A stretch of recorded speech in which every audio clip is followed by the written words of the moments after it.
and welcome again to another episode of Bite Size Chat. Today, our guest is someone who is very talented, someone who is in a leadership position, but also does a few other things. He's a musician, he's a writer, he's also a novelist, and someone who runs his own podcast, just like myself. Stick with us and enjoy Bite Size Chat.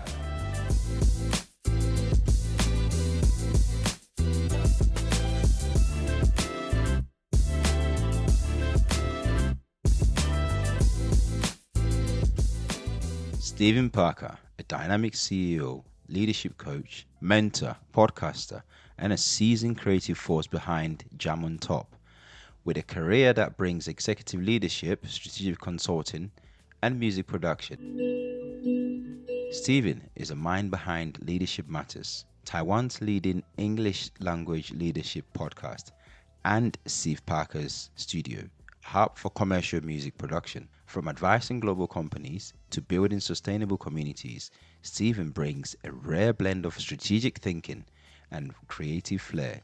Tune in for insights on leadership, storytelling, and finding harmony between business and creativity. Well, Steve, thank you so much for taking time to join us on Bite Size Chat. Even though I was late. That's absolutely fine. I think, as I said in my text, the most important thing for me is your presence, you taking the time to join us here. So much appreciated. I'm super excited. It's great. Yeah. And I got to be honest with you, I'm used to interviewing. Yeah. So sometimes I'm not really sure how to answer questions, and I might actually just keep asking you questions. Well, the beauty of this is that I'm not just asking the questions. Feel free to ask the questions too, and then we can, hopefully they're the questions I can answer, not out of my scope. Yeah, but thanks for having me. It's a great venue, and I love your show, so I'm a big fan. Much appreciate that. Thank you. How would you describe yourself? What's the best way to describe Steve Parker? Oh, wow. Thank you for starting with a really easy one. I think this thing about identity has been something I've been actually talking about a lot with my wife and with friends recently, because, people get identified as one thing. Mm-hmm. It's like you're a CEO, especially if you're in corporate, right? Yeah. You tend to be associated with the company that you work for and the position that you have in that company. Mm. And that's your identification. And recently, over the last few years, I was the CEO of the British Chamber of Commerce for a long time. Yeah. And that was my identity. That was kind of who I was, who I thought I was. And since I left that, I've been doing a lot of different things and thoroughly enjoying them all. Yeah. But when people ask me, like, who are you? What do you do? I kind of I do I almost sound like a gangster, because it's like a little bit of this, a little bit of that. Yeah. But in my heart, I think of myself as an introverted performer who also is involved in leadership. An introverted performer who's also involved in leadership. Yeah. So I think a lot about leadership. I think a lot about that process. And I do consulting for some companies and stuff in that. And I do some courses and classes. And I have the podcast as well. Yeah. But in my heart, what I really love doing is communicating to people. Mm-hmm. And that's why I love playing. I love music. I love giving speeches. I love networking on occasion.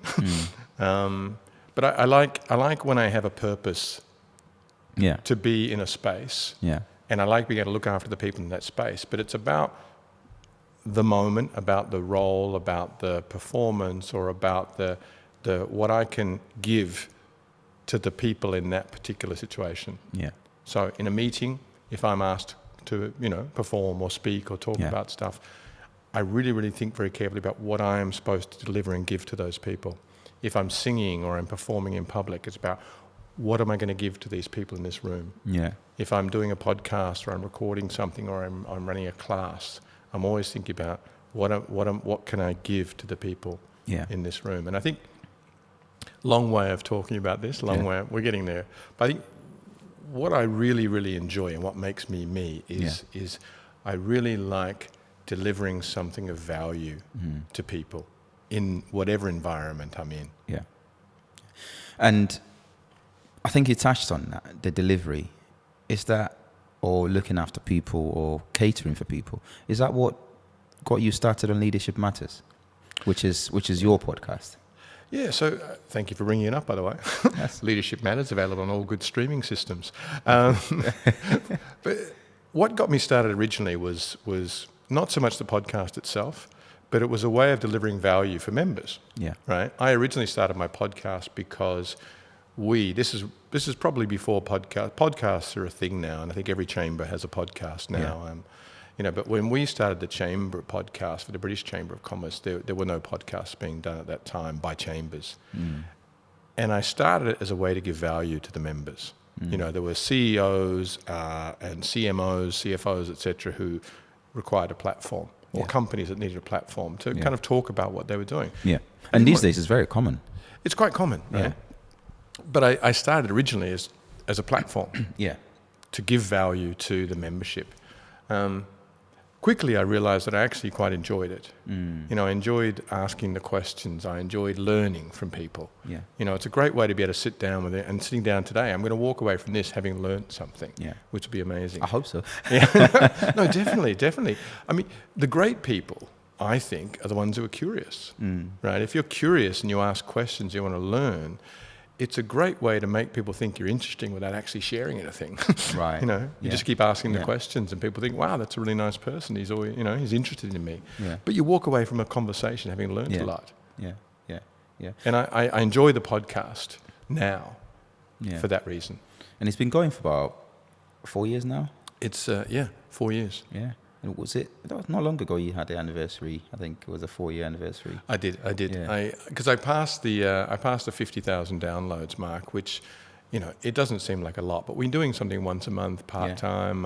It's a lot of people who've been listening. It's 50,000 people who've listened to my podcast, which is amazing. And it's a leading podcast in Taiwan, or leading English-speaking podcast. English language, you have to qualify it there. Yes, English language podcast. English language podcast. It's one of the most downloaded in Taiwan, which is great. Oh, I'm very excited. I love doing it, and I love the people that I can meet. But I also love the fact that it gives me an opportunity to meet people. I can go to people and say, for whatever business purpose I might have to want to meet somebody, it's also part of my arsenal to be able to actually, of course, get in and talk to people and say, well, I've got a podcast, I'd like you to come on and be a guest. Yeah. I wanted to know a bit more, because obviously your podcast is titled Leadership Matter. And in this day and age, people talk about leadership in a different way. Not like the Japanese sort of way of leadership, or maybe the Western way of leadership in the 70s and the 80s, which was all driven by industries and industrial leadership, or maybe it would be a national leadership figure. What is leadership these days? What does it mean to the people you work with? It's a huge question. I mean, it's the question, right?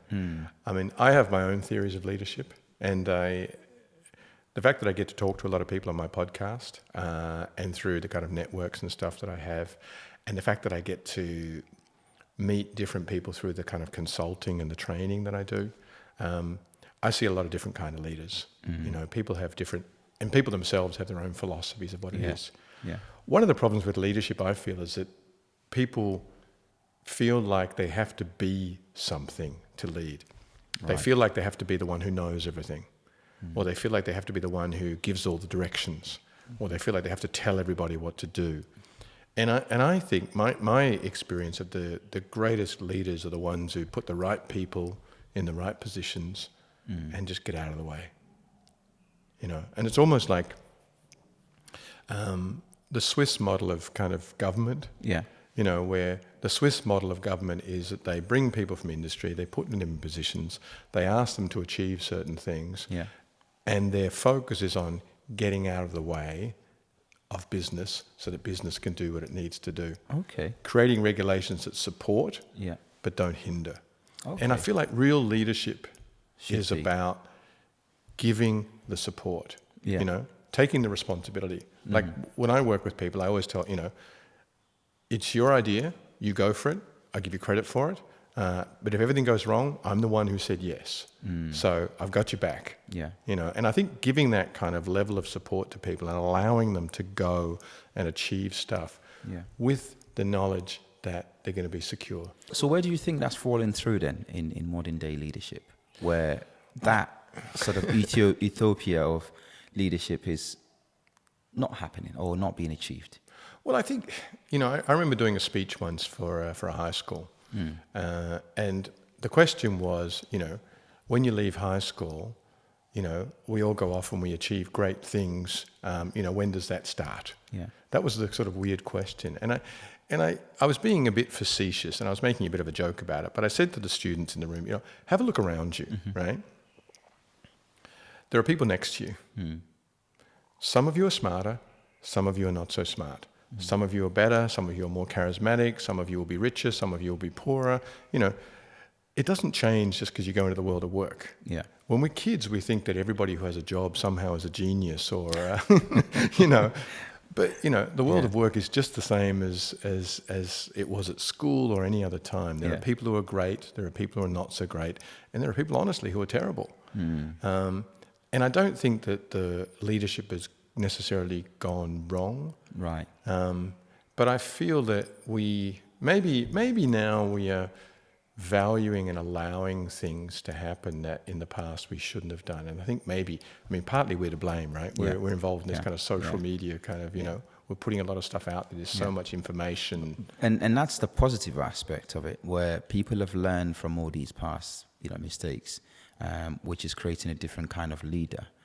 But I read somewhere also that the turnover in C-suite, roles is higher than ever before. Yeah. So for me, my interpretation of that was people in leadership now are being either sacked very quickly or they're leaving their jobs very quickly. So something also is not right. And people are not leading longer in power. And of course, in the past, it could be because people are autocratic. They just want to be the leaders. They want to be there forever.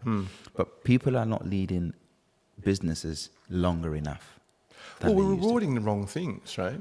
In business, we reward short-term gains, right? We reward things, and we're constantly being, and every organization I've worked in has had these kind of same values, really, where we're looking at the next shareholders meeting. Yeah. We're looking at the next end of the month, Yeah. What's the, are we going to reach our results targets by the end of the month? Yeah. And we've got everything is on these short-term cycles, and we reward for achievement in those cycles. So every industry you work in has and ultimately it comes down to kind of the end of the year, right? Yeah. Are we going to make our sales targets for the end of the year? And a lot of people I know this have a busy kind of November and December and push a lot of product into whatever industry they work in, whatever channels. Or they get some projects done, or they produce the report, or whatever it is. We reward these things. People get massive payouts because they've achieved their targets, and then they walk away. And then somebody else comes in, and then they do whatever they have to do to get from this negative base that they're starting on because everybody's returned the product the following year or something. Yeah. And then they build up to get there, they make their targets and they walk away with a bonus. So does it sound as though that leadership is becoming a management role, where most leaders are now just managing the targets, and once that's achieved, they moved on? Because technically that's what I guess managers are supposed to be doing, managing targets and moving them along, whereas the leaders are formed to sort of manage these managers in many ways, but then these managers have to become management. So managers have to become leaders in a sense where they show themselves to be different, right? And not just. They're clearly two different things, right? Yes, they're clearly exactly. two different things. Yeah. A leader is a leader. A manager is a manager. A manager takes care of process. Yeah. We've elevated manager to kind of some sort of leadership status, right? That's what I'm trying to get to. But a manager is really at their core, they are managing the processes that go on. And that's okay. That's what they should be doing, right? Leaders are about vision. Leaders are about mission. Leaders are about, in fact, a leader doesn't really have that much to do except to remind everybody of the direction that we want to go in. Yeah. A leadership role should be one of the easiest things on the planet. Because if you've got that vision, it's not. It's terrible. It's really hard work, right? But it's hard work to show up every day. Yeah. It's hard work to show up with this mission and this vision intact every single day in the face of people whose motivations, workers, right? They're not necessarily motivated by your vision or your mission or the company's mission or the country's mission. Yeah. right?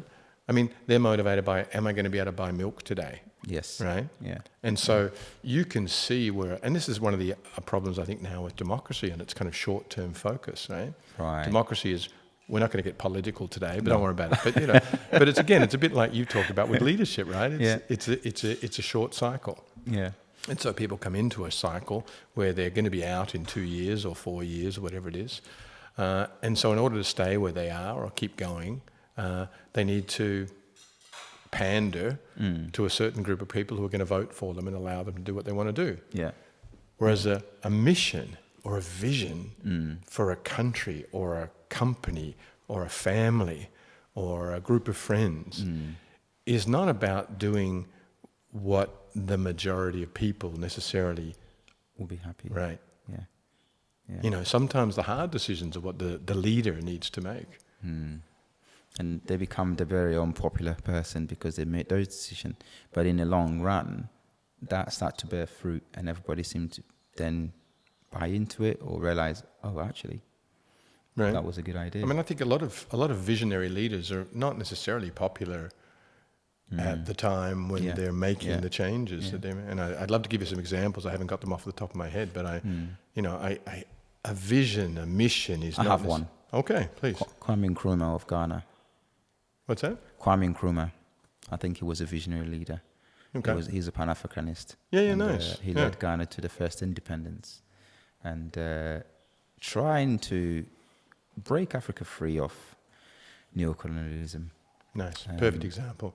I mean, a great example where we're living now in Asia. People don't necessarily agree with this all the time, but Lee Kuan Yew in Singapore, you know? Yes, also, yes. Not necessarily popular with the rest of the world, Yeah. but he saw what his population needed. He made changes, he implemented them, he had a vision. Yeah. And I mean, no one can argue that Singapore is not an amazing place compared to what it was, 30, 40 years ago. Yeah. So these kind of visionary leaders need, and again, I'm not arguing for dictatorships here. No. It makes sense. I mean, it seems as though they are the least liked people, leaders. Right. But once their ideas and their visions start to bear, again, use that word, fruit, people really see how important it was and why they did what they had to do, But I think for me, the secondary part of being a leader is about treatment of people. Having a vision, having a mission is great. But I also think that you need to think about and treat the people around you well. Do you think that's changed in recent years than how it was before?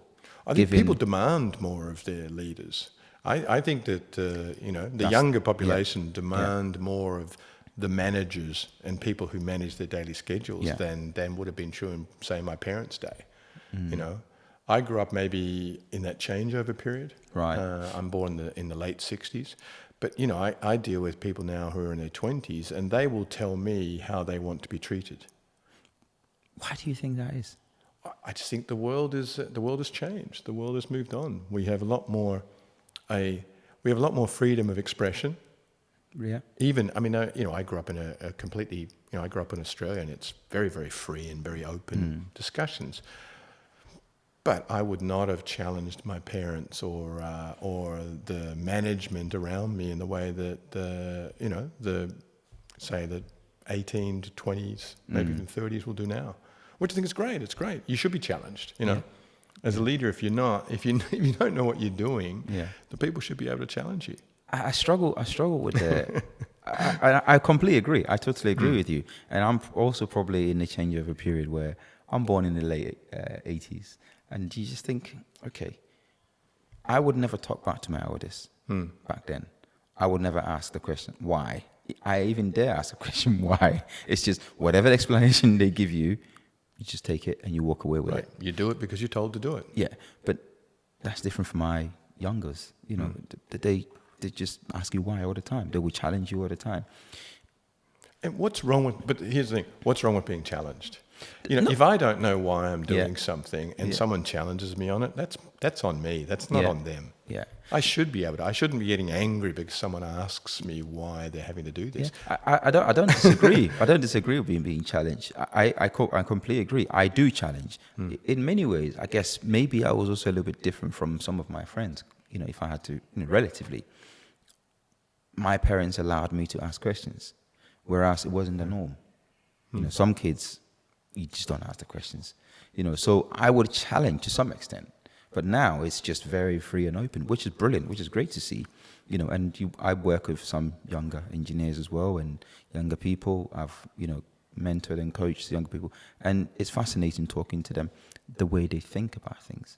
It was when you're dealing with, you know, the Gen Zs, let me use that phrase, there's no hiding. They want everything in the open. They ask all the open questions, and sometimes you're like, you're very brave, you know. But it's good because now leaders have to think it differently when they're leading people. They're being more challenged than they were before, which I agree, which is great to see and great to hear. I wanted to touch on leadership in cultural sense.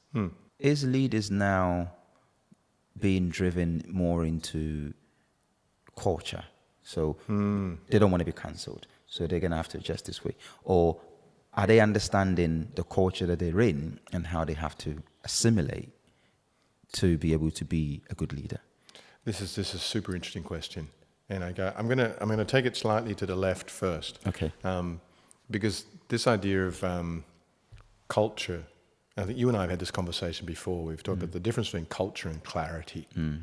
And because people ask me often, you know, as an expat who's been living overseas for 35 years, you know, how much do you adapt and change to the culture of the environment you're in? We're not talking about age now. We're talking about purely, you know, different countries, different nationalities, different operations. How much do you adjust? Yeah. And the answer is you have to adjust. People have certain ways of operating. You need to adjust maybe your tone. You need to adjust the way you communicate. Maybe you adjust the timing of when you communicate. Maybe you don't communicate in an open forum. Maybe you take it offline, do it somewhere else. There are ways to, you know, allow people to have some form of face or space or kind of cultural accommodation. But I would never sacrifice that for clarity, you know. And if I have to say something that needs to be done at a certain time in a certain way, you know, I would rather be, I'd rather be clear than be adapting to culture. If I'm going to make a mistake on one side, I'll go for clarity. Nobody has ever been really, really wrong with clarity. And that's what's missing. Yeah, but you can be wrong with culture.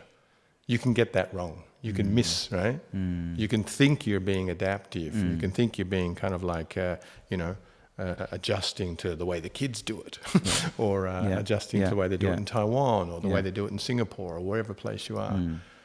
But clarity, you can never be wrong. You know. And that's very interesting the way you've answered that. And I know you want to maybe share a bit more on that, because I think people would rather not be clear because they will be cancelled. Right. I see it in meetings all the time where you get to a certain point in a meeting, and rather than drill down and get an answer to a question, people go, anyway, we'll talk about this later. Or, you know, or anyway, you two kind of take it offline. You two have a chat about it. Or anyway, we kind of know what we're doing, you know. And the answer is we don't. You know, and 5 people in a meeting walk around with different ideas of what this definition or what this task, you know. And then what you get, and I see this a lot, is I see the follow-up, you know, and this is where managers and leaders and stuff come in. The follow-up is someone produces something based on what they thought had been agreed in whatever meeting it was. Somebody else says, this is not what I asked for, gets angry. And then you have a situation where, and the project one gets delayed 2-3 weeks. And you've got people talk. And if you'd sat down at that one moment and just got clarity, you know, if you'd just been kind of like, you know, just to be clear, am I going to be doing this, and this? Because that's what I think I'm going to be doing. And if the answer is no, that's not what I imagined you'd be doing. Well, great, let's have the conversation about it. And this is where I think this clarity comes in, you know. I want to be sure. Because even if it's unacceptable, you take a ridiculous example of, you know, you're talking about, I expect you to turn up on time. Right? I know I was late today. Right? That's totally fine. Seriously was. But no, I mean, maybe one of the things you as a kind of as a manager want is your staff to be on time. Maybe that's something that's important to you, right? Having that conversation is really important. Yeah. And say, here's something I value. It's important to me that you turn up on time. Are there reasons or whatever that you cannot follow this kind of idea that's important to me? Yeah. People say, well, actually it's, and if somebody comes up with reasons like, well, the buses are really random for where I live, or I have a sick dog that I need to give medicine to in the morning, and sometimes they're a bit, okay, well, how about we do and then you have a conversation about, let's have a 15-minute leeway or a 30-minute leeway or something like that. Yeah. You've had a conversation, it's clear, you all know what you want. And what I see happening in a lot of organizations that I work with is that people fester, for 6 months, and they complain to everybody around them that this person is never on time. But they've never had the conversation with the person about what on time means. Yeah. They might have some vague thought about, but they've never actually said, this actually, I don't like this. Yeah. It doesn't work for me. And often just by having that conversation, you actually get over it. Yeah. It's like this conversation, you're married, right? Yeah. And so am I. So if you don't have those conversations with your partner, sorry, I hang my wet socks in the bathroom. If that bothers you, you've got to please don't hang your wet socks in the bathroom. It bothers me. You can have that conversation. That's what I mean about clarity. Yeah. Yeah. And I think that approach is better. And I think people these days wants to be accepted in whatever culture that there is. Like you said, it's okay if I'm in a Western culture, for example. You don't want to offend so many people in an environment, and you just get muddled up. Nobody really understands who you are or what you're about or what your lines are, which one to cross, which one not to cross. And it becomes tiresome working with someone like that, because one day they're on this side, the next day they're on that side. There's no clarity in what they want, what they would not want. And you find that then everybody else is just running around, just doing whatever it is. And it's, for me, that's where I was asking the question. Do you think leadership is falling through, the cracks a little bit because of that lack of clarity? Because if you look at, I guess, some of the notable leaders in history, they were clear. And not to say war is a good thing or a bad thing, it's a good thing or anything, but it's just like, we're going to war. That's it.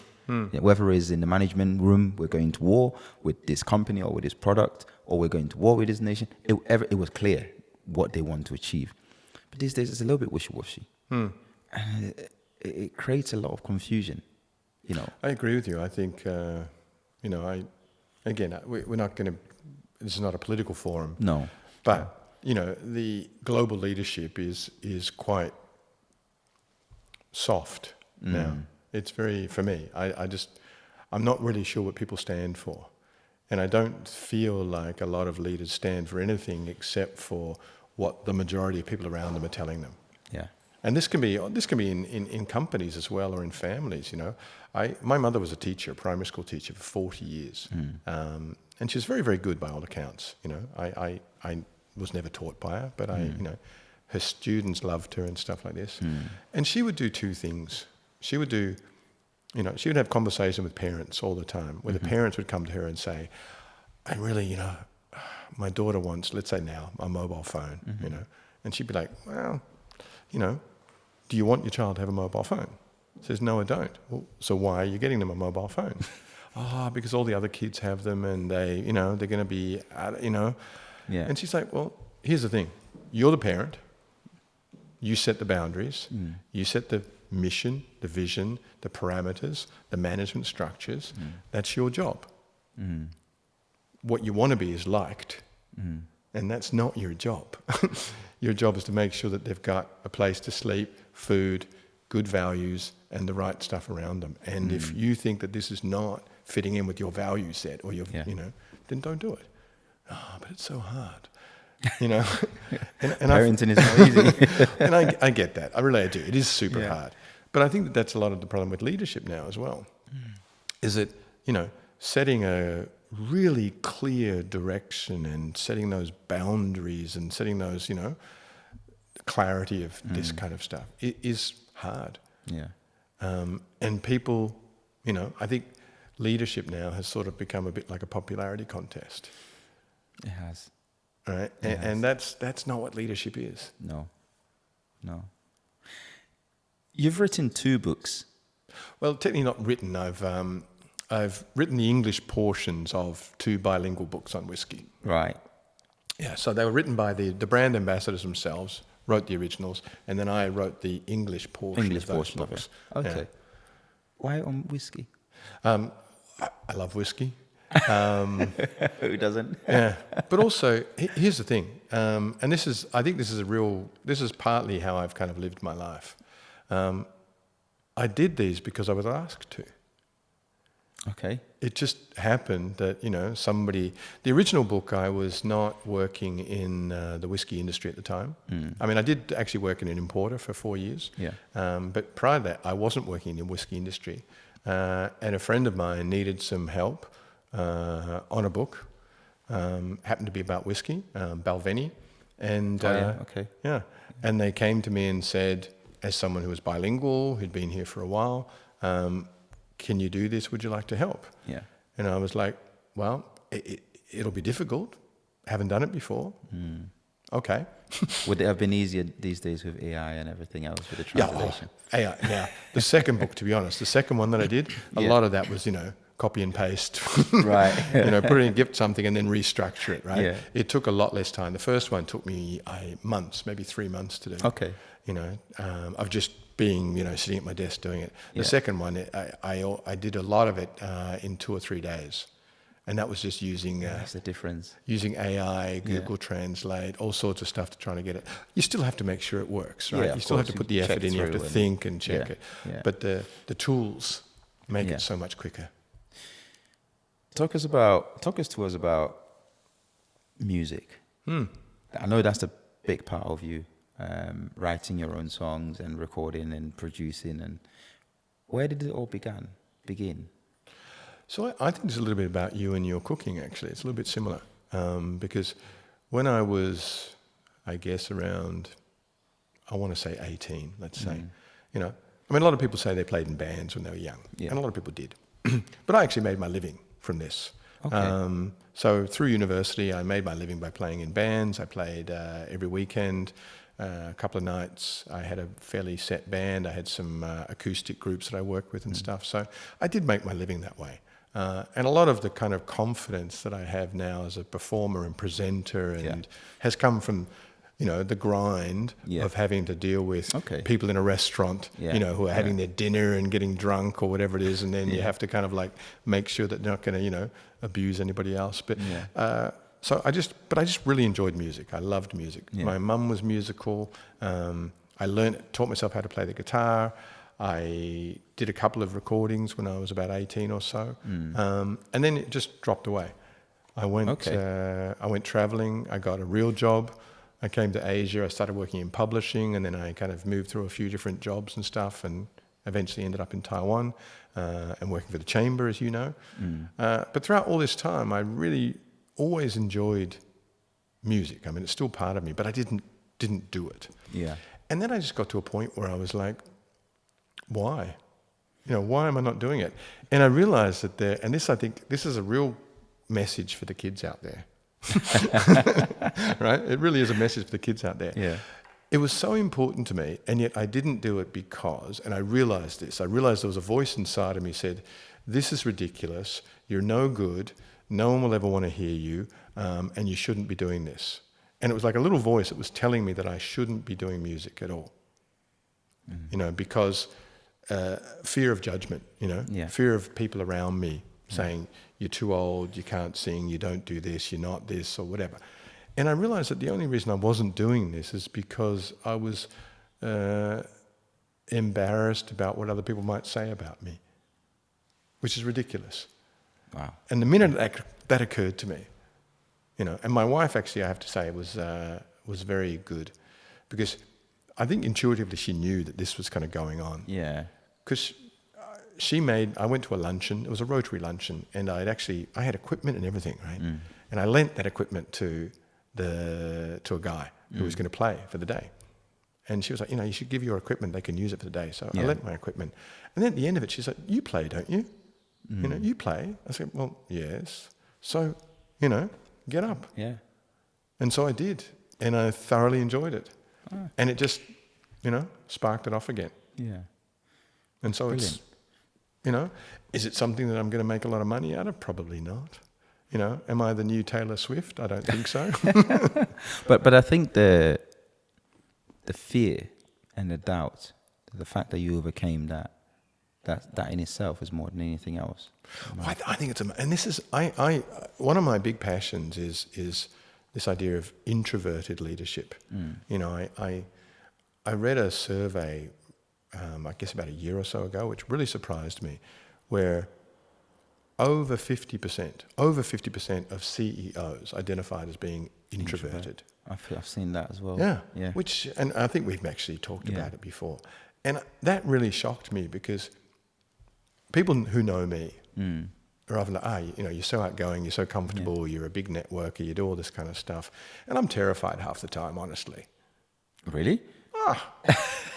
Well, not terrified. I think I think knowing yourself is one of my big things about, you have to know yourself. And I have learned, it's taken me a long time, I think, but I've finally really, really learned that I need to have a purpose to be in a space. And if I don't have a purpose, like let's say if I'm the director or the CEO of the British Chamber of Commerce, fantastic, I'll network because I know I'm there to look after people, I know I'm there to do something. If I just go somewhere where I've never met anybody before and I don't know anybody and I'm not sure why I'm there, but I'm just there for a vague networking purpose, I don't know what to do. But I've learned now that that's okay. It's okay not to be okay. Yeah. But I need to understand the purpose for being in a room. And introverts need to know why they're in a room. Extroverts can just get in there, right? Yeah. Introverts need to know that, okay, I need to meet this person. Yeah. Or I need to find 5 people who can help me with a project. Yeah. Or my boss wants me to be here to promote the company or something. Yeah. There has to be a reason. And introverts struggle with networking.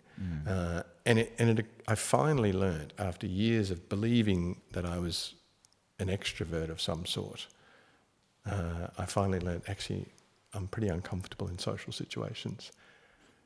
But does that change? I don't think people are naturally one or the other. I think that change with situations and as people go on in the journey of life, things happen and you change. A lot of people would say I'm an extrovert, but I am a bit like that with you.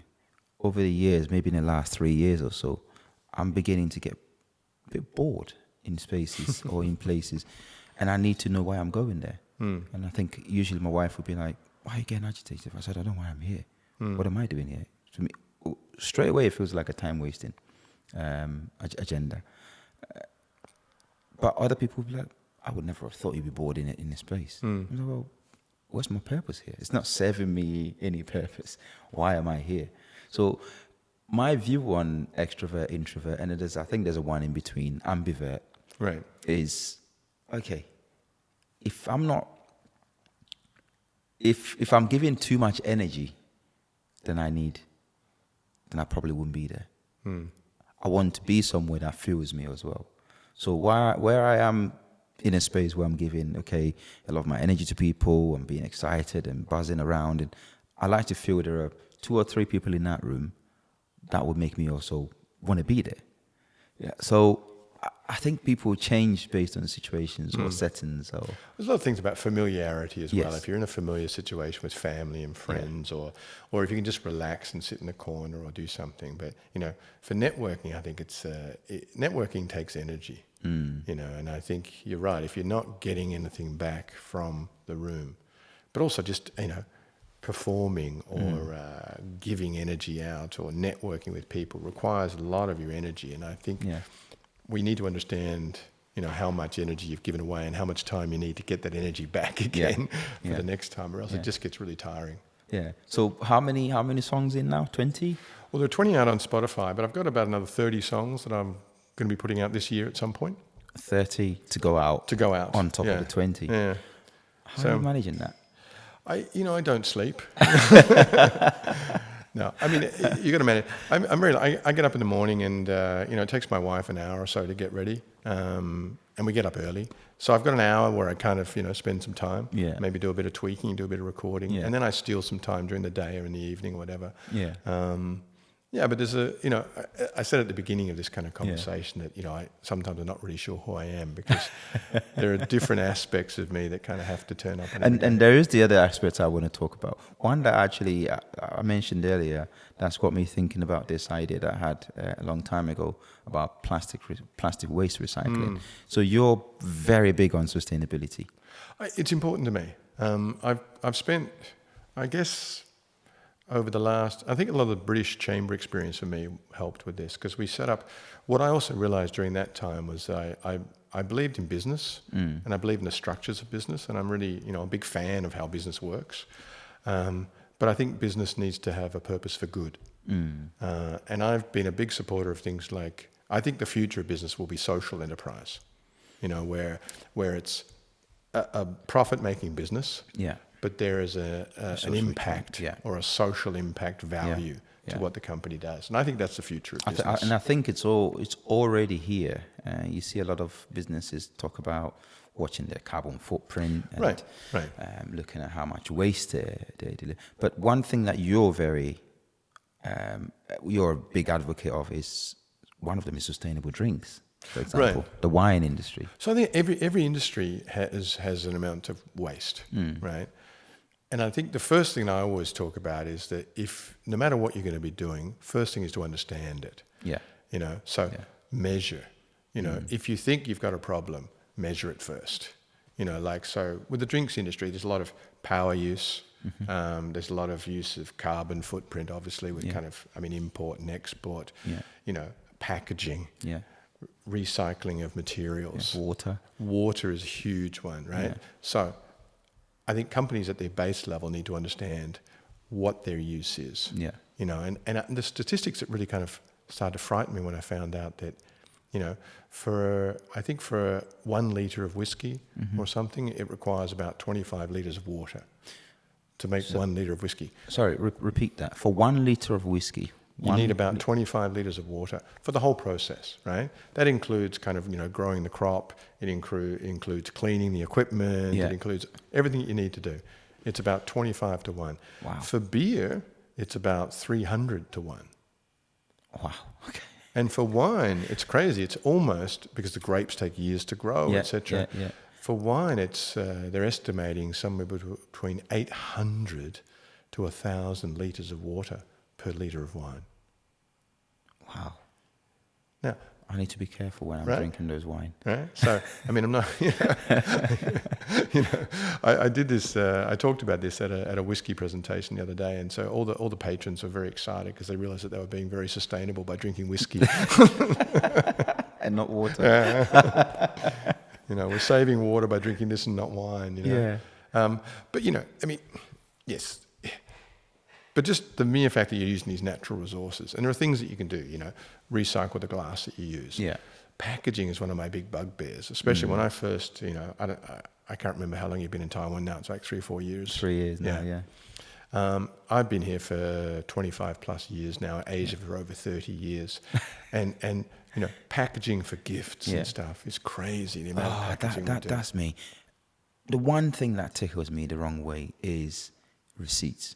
The paper printing. You buy something for like 1 penny, and you get maybe 4 or 5 receipts. Right. I don't understand that.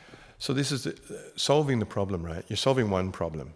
The main problem they were solving was the fact that nobody was giving out receipts, right? And so it was a cash economy. If you go back 30 years, it was a cash economy. Right. So government, in order to solve the problem of not having enough money to pay for roads and development, right, insists on, receipts, whāpiaos, etc. Okay. And then they create a system where if you scan it, you might get a prize, you get some money, the lottery thing. Yeah, the lottery thing. So these are all things helping with a certain, fixing one problem. Yeah. Then you end up with another problem, which is just way too much paper, right? So, yeah, I mean, now they're trying to fix that problem by having the... digital scanning thing, which I quite like. Yeah, I like that. I like that. I never seemed to figure out how to use mine, but when I've seen people use it, I thought that was quite smart. So you collect all your receipt just by scanning a QR code. And it tells you if you won the lotto and stuff like that. It's kind of cool. Yeah. I need to actually take time to do mine. I think so. After this, we'll sit down and we'll show you how to do it. Yeah. But these are simple ways to be sustainable, right? Use less resources. Yeah. I'm not one of those people who says that we should be, using zero resources, because that's impossible. Yeah, no, of course. You have to use some resources, right? I mean, I still turn on air conditioning, if I'm boiling to death in my house, I'll turn it on. In the summer, you would need it. Right? It's pretty brutal. So...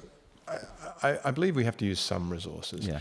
And I like my whiskey, I like my wine, I like my beer. But within those parameters, there are things that we can do to make it better. If you don't need to do it, I don't take bags. If I go shopping, I bring my own bag, right? If someone wants to give me a gift, I've got this thing about, it's super annoying to me now, because every time you go to an event, you get a bag of stuff. And what do I do with it? I've just moved house. Yeah. And I found a cupboard full of bags of stuff, which I have never... My apologies to all those people who've invited me to things. My apologies. This is quite a popular podcast, and I'm sure all those people are going to be watching it. But I really, went through all these bags. I'm like, wow. Yeah. So, if you're going to do events, I would rather someone said to me like, we're not giving out gifts today. Acknowledge it, We're not giving out gifts, and here's why. Because most of these end up just being, in a cupboard somewhere, and it's a waste. Yeah. So we're not going to do this. Instead, here's a digital version of, our whatever discount voucher or you could use you can do a lot of stuff, digital versions, much better. I try to read, I love books, but I still try to read them on a Kindle PDF or an iPad or something. And I know you've mentioned about all the data behind the use of resources for wine or alcoholic drinks. What is the one thing that you would want to see change? Packaging. The packaging. So, and that's just starting to happen now. At least some, whiskey companies, wine companies are using recycled packaging now. I think this is the one where it's an easy win, because it's not necessary. You can have, I think it's, and I don't want to do an advert here, but I think it's Glenglassie is using 100% recycled materials for their packaging now, which is great. And they're reducing the amount of packaging they're using. It used to be you get a box inside a box inside a box inside another box, and then in a bag, and then you kind of take that to somebody, And just recently, Nickneen is a wonderful distillery in Scotland, and they have they've just won the world's most sustainable distillery award, and then doing incredible stuff and it's all about monitoring, measuring, and knowing what they're doing. And they've reduced the amount of packaging they do, and they've made it a thing. Make it a thing. You've got kids, right? If you want them to clean their rooms, you got to make it a game or something. Make it something that's quite hard sometimes, even though you make it a game of something. I digress, but it's a tough thing. But when they've done it and they've seen how clean it is, they're proud of it. Right. Yeah. But there are ways to motivate people, right? Yeah. And this comes back to, I think, about clarity and culture and stuff like that. I think that if you are going to, and this is the job of a leader, is to understand what motivates the people that work for them. Sometimes we forget this, right? We assume that everybody is on board with whatever it is that we think we're going to be doing. Half your staff could be there because... They just need to pay the bills. Correct, right? Some of them might be there because it happens to be on the right train line. Yeah. You've got to really understand, it might be. So imagine you decide to move the office, and half your staff leave because actually they were only working for you because it was convenient. Yeah. Now is it inconvenience? Right, right. So you really got to understand what motivates. I think a leader has to understand what motivates. Yeah. What's the next stage for Leadership Matters podcast? Oh, well, I'm going to learn from you. I've been listening to it, and I think it's brilliant. And I'll tell you a secret. I've been learning, I said this to Constance on when she joined in the podcast. I said, I like stealing things as long as they're going to enrich my life. And I've been taking notes on interviewing. And so if you're selling any interview courses on how to ask questions, I might not buy that because I've already been taking it from your podcast. Yeah. But I think it's brilliant. I think it's a brilliant podcast.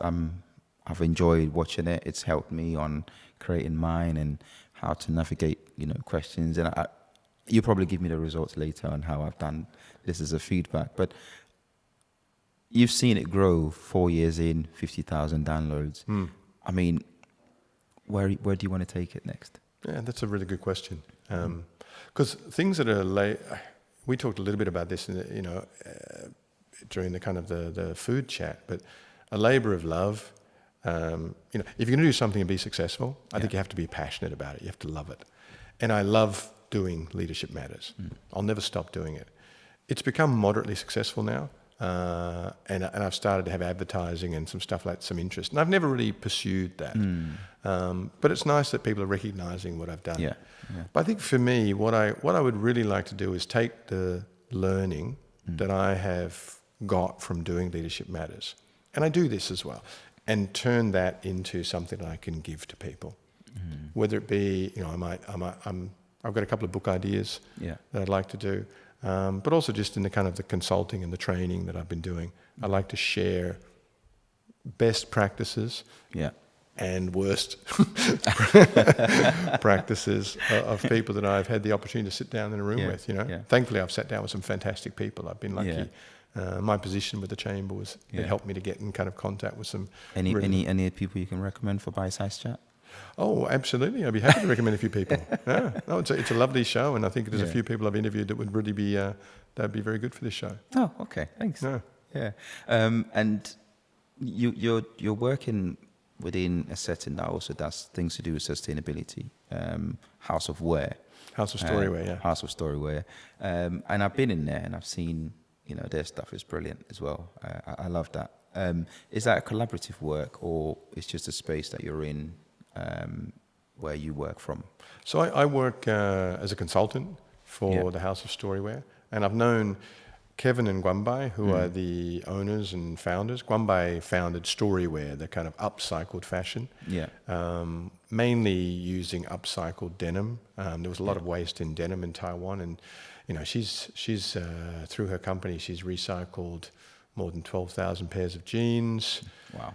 Umpteen thousands of yards of waste fabric that would be just thrown out. And she's a great advocate for slow fashion, as opposed to fast fashion. And I've learned a lot from her, actually. It's been fantastic working with them. And that's helped me kind of build my passion and reignite my passion for both social enterprise, but also for sustainability. So I love what they're doing. The mission is super clear. They're upcycling and bringing waste product. Waste sounds like a terrible way to express it, but product that might be wasted, bringing it back to life and giving it new fashion and making a great product that people love. And it inspires me, and has inspired me to get more into looking at an industry that I was working in for a few years, the drinks industry, and seeing what that industry can do. So I'm working as a consultant for them, but I love the project and I love being involved in that, and I've been able to bring what I know and add value to what they do by setting up kind of an F&B part of what they do and running sustainable drinks. I mean, I've been in this space and it's fantastic. I got lost because it's on the green line. I'm never good on that side. The green line's my line. That's why I work there. It's on the green line. It's convenient. If they moved, I would have to move. Sustainability in the green line. It works. It's funny, right? It works. It's quite cute. Yes, I like that. What's next for Steve Parker? I wake up every morning wondering what's next for me. I have some things that I want to do. And I have some. Any you want to spill on? Well, I mean, you've kind of spilled them all out as we go along. I really want to record more. I like to release music, and that's personal for me. It's a passion. I want to be able to do it. I want to play more. I really enjoy playing. I want to kind of take Leadership Matters to the next level, and I'm being inspired by what you're doing here. Thank you. And I'm thinking more about, how I can kind of use Leadership Matters as a platform to help people. So, it's great to be able to share the information, do the interviews. Now I want to see about how I can maybe use that to maybe formalize the way I help people. Yeah. I'd like to write some more. I want to write, I've got a couple of ideas for books. But really it's about simplifying and enjoying my life. Yeah. I've just, I turned 58 at the end of last year. And I don't think that's old at all. But I just, I put it this way, I want to do what I want to do. And I'm trying to kind of get rid of the things that maybe are less important. Yeah. I think as we get older, it's good to just kind of have an audit on declutter what we're doing, declutter. I've just moved house and I've decluttered. Again, my wife and I talk about this all the time about just, saying no to things. Yeah. You don't have to say yes just because somebody asks you to do it. Yeah. I get asked to do a lot of things, and I'm learning to say no. Your time is your time. Right. Yeah. Right. Yeah, and I think that's something that my wife and I have been realizing, that we're big with our family back in the UK. We're very engrossed in the family. We're on the weekend we're doing this, we're going here, but being so far away from people, we do miss our family so much. However, we've just realized one of the benefit is our time is our time. Right. It's just us. We get to spend that time together. If we decide we want to lay in all day, we do that. Right. If we're going out exploring, we do that. And sometimes it's nice that way.